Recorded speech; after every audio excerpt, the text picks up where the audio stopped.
மதுரவாயல் அருகே அடுக்குமாடி குடியிருப்பில் வீட்டில் தனியாக இருந்த பெண்ணிடம் அத்துமீறி செயின் பறிக்க முயன்ற பரபரப்பு சம்பவம் சிசிடிவி காட்சி வெளியாக இருக்கிறது.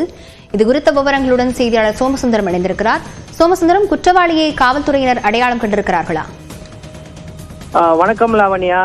சென்னை வானகரம் அடுத்த அடையாளம்பட்டு பகுதியில் அமைந்துள்ள தனியார் குடியிருப்பில் வீட்டில் இருந்த பெண்ணிடம் செயின் பறிக்க முயற்சி செய்த சம்பவம் பெரும் பரபரப்பை ஏற்படுத்தியுள்ளது. சென்னை வானகரம் அடுத்த அடையாளம்பட்டு பகுதியில் தனியார் அடுக்குமாடி குடியிருப்பு ஒன்று உள்ளது. இதில் மோனிஷா வயது 43 என்பவர் குடும்பத்துடன் வசித்து வருகிறார். இந்த நிலையில் நேற்று மாலை ஒரு 6 மணி அளவில் மர்ம நபர் ஒருவர் அவரது வீட்டின் காலிங் பெல்லை அடித்து அவர் வெளியே வந்தவுடன் அவரிடம் இருந்து செயின் பறிக்க முயன்றுள்ளார். இந்த சம்பவத்தில் பாதிக்கப்பட்ட பெண்ணுக்கு லேசான காயமானது ஏற்பட்டது. மேலும் இந்த சம்பவம் தொடர்பாக அந்த அடுக்குமாடி குடியிருப்பில் பொருத்தப்பட்டிருந்த சிசிடிவி கேமராவில் அந்த காட்சிகளானது பதிவாகி உள்ளது.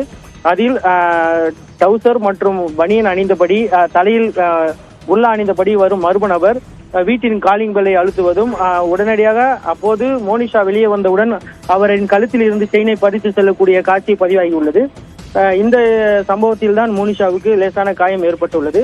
மேலும் இந்த சம்பவத்தில் ஈடுபட்ட நபர் சரித்திர பதிவேறு குற்றவாளியான சதீஷ் என்கிற சச்சின் என்பவர் ஆவார். இவரை மதுரவாயல் போலீசார் தற்போது கைது செய்துள்ளனர்.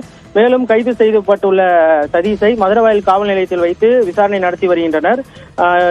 இந்த நிலையில் மிகவும் பாதுகாப்பாக உள்ள அந்த தனியார் அடுக்குமாடி குடியிருப்பில் மர்ம நபர் ஒருவர் புகுந்து வீட்டில் இருந்த பெண்ணின் கழுத்தில் செயின் பறிக்க முயற்சி செய்த சம்பவம் அப்பகுதியில் பெரும் பரபரப்பை ஏற்படுத்தியுள்ளது. விவரங்களுக்கு நன்றி சோமசுந்தரம்.